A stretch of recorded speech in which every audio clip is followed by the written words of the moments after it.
বিয়ে করলে তুমি এখন বলছো তোমার ছোট ভাই যার কিনা 10 বছর বয়স তার সাথে বিয়ে দিবে। এটা আমি কিছুতেই মেনে নিতে পারবো না। ও একটা বাচ্চা ছেলে, আমার অভাব কি বুঝবে? তারপরেই বাচ্চা ছেলে আমার সাথে যা করল তা শুনলে মাথা ঘুরে যাবে। বন্ধুরা, মূল ঘটনা শুরু করার আগে একটি কথা তোমাদের বলতে চাই।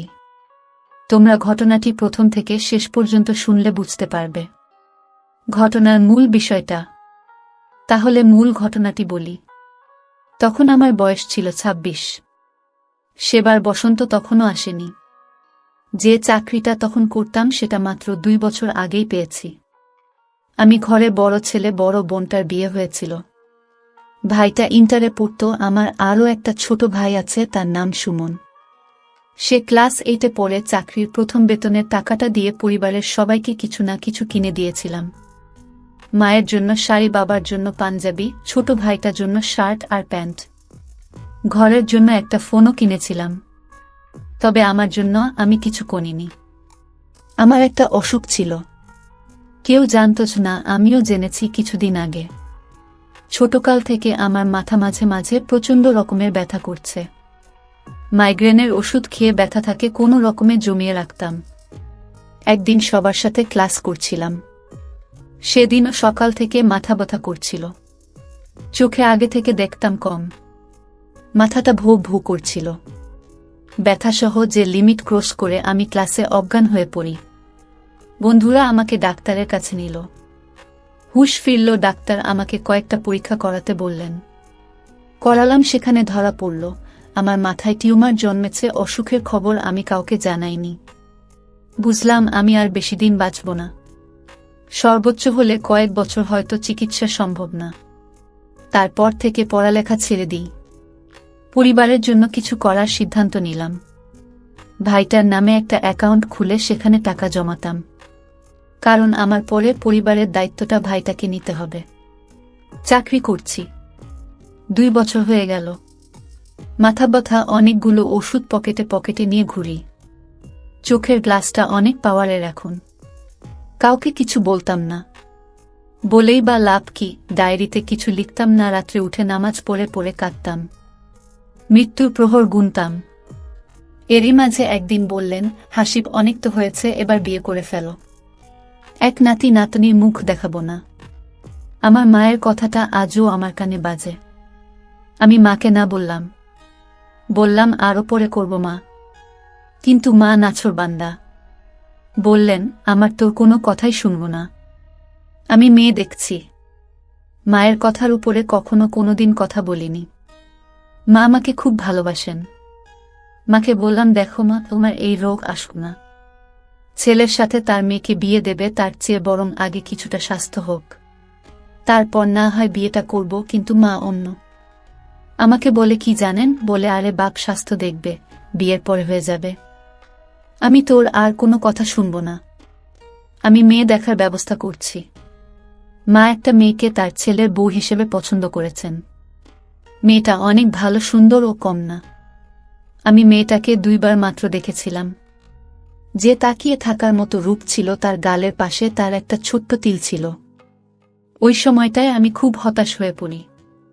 আমার কারণে একটা মেয়ের জীবন নষ্ট হয়ে যাবে, এটা আমি কখনো চাইতাম। আল্লাহর কাছে শুধু প্রার্থনা করতাম যেন আমি বিয়ের আগেই মারা যায়।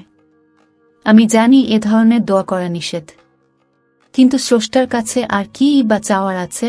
বাবা মা বিয়ের দিন তারিখ সব ঠিকঠাক করে ফেললেন। প্রতিটি সেকেন্ডগুলোকে তখন আমার নিকট বছরের মতো মনে হতো। প্রতিদিন ভাবতাম, ঘুম থেকে যদি আর জেগে উঠতে না পারি তাহলে কতই না ভালো হয়। কিন্তু আশাটা কখনো বলেনি। বিয়ের সময়টা ক্রমশ ঘনিয়ে আসতে লাগল। আমার উদ্বিগ্নতা ও বাড়ছে। বিয়ের 3 দিন আগে মা বললেন শহর থেকে নতুন বউর জন্য যা যা লাগে তা কিনে আনতে। যাবার কোনো ইচ্ছাই আমার ছিল না, কিন্তু যেতেই হলো, উপায় ছিল না। কিছু দূর রিক্সা করে পরে একটা লোকাল বাসে উঠলাম। শহরে যাবার উদ্দেশ্যে মনের মধ্যে কিছু সাংসারিক দৃশ্য ভেসে উঠছিল। অবচেতন মনকে তো আর বাধা দেওয়া যায় না। তবুও মনটাকে সেখান হতে ঘোরাতে চেষ্টা করলাম। বাসে আমার মাথা ব্যথা শুরু হয়। ক্রমশ বাড়ছিল ব্যথাটা। এ সময় খুব খারাপ লাগে, চিৎকার করে কাঁদতে মন চায়। অনেক কোলাহলে আমার চেতন ফিরে আসুন। ঘুমেছিলাম নাকি অজ্ঞান ছিলাম মাথায় কাজ করল না। নিজেকে হাসপাতালের বেডে আবিষ্কার করলাম।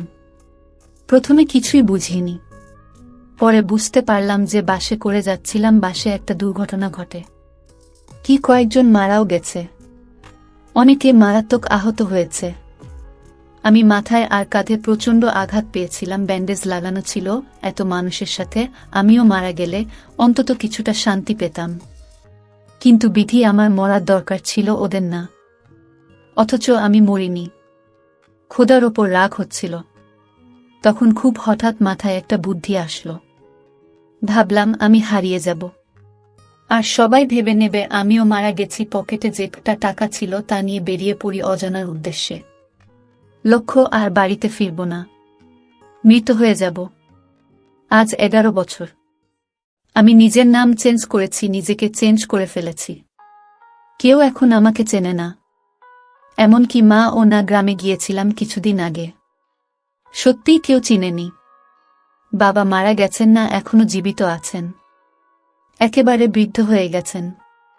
ভাইটা একটা সরকারি চাকরি করে, বিয়ে করেছে, 5 বছরের একটা ফুটফুটে মেয়ে আছে, তার কোলে নিয়েছিলাম। আমার মুখের দিকে তাকিয়েছিল, কিছু বলতে চেয়েও বলেনি। বেশিক্ষণ খুলে রাখেনি, চলে এসেছি। হেনার খোঁজ নিয়েছিলাম, আপনাদেরকে বলিনি, যার সাথে আমার বিয়ে হওয়ার কথা ছিল। ওই মেয়েটার নাম ছিল হেনা। তারপর আমি মায়ের হাত থেকে বাঁচতে পারিনি। মা আমাকে বিয়ে দিয়ে দিল হেনার সাথে, কিন্তু আমি তো জানি আমি বেশিদিন বাঁচব না। কিন্তু হেনা এই বিষয়টা জানত না। আমি হেনাকে একদিন বললাম, শোনো হেনা, আমি তোমাকে আজ একটা কথা বলবো, তুমি কাউকে বলবে না তো, আমাকে কথা দাও। হেনা বলল, কি কথা যে কাউকে বলতে পারবো না? কি এমন কথা বলো? আমি হেনাকে আবারও অনুরোধ করে বললাম, হেনা, আমি তোমাকে যে কথাটা বলবো সেটা কাউকে বলবে না, আমার সাথে ওয়াদা করো। আরে ঠিক আছে, বলবো না। বলো কি কথা? শোনো তাহলে, আমি তোমাকে বিয়ে করতে চাইছিলাম না, আমার মায়ের স্বপ্ন ছিল আমি তোমাকে বিয়ে করি, আর তাই মাকে খুশি করার জন্য আমি তোমাকে বিয়ে করেছি। আসলে আমিও তোমাকে মন থেকে ভালোবাসি, কিন্তু আমি আর বেশি দিন বাঁচব না, বেশি হলে 1 মাস। এই কথা শোনার পর হেনার মাথায় যেন আকাশ ভেঙে পড়ল। কেন, তোমার কি হয়েছে? তুমি বাঁচবে না। শোনো, ডাক্তার বলেছে আমার ক্যান্সার হয়েছে, তাই আর বেশি দিন বাঁচব না।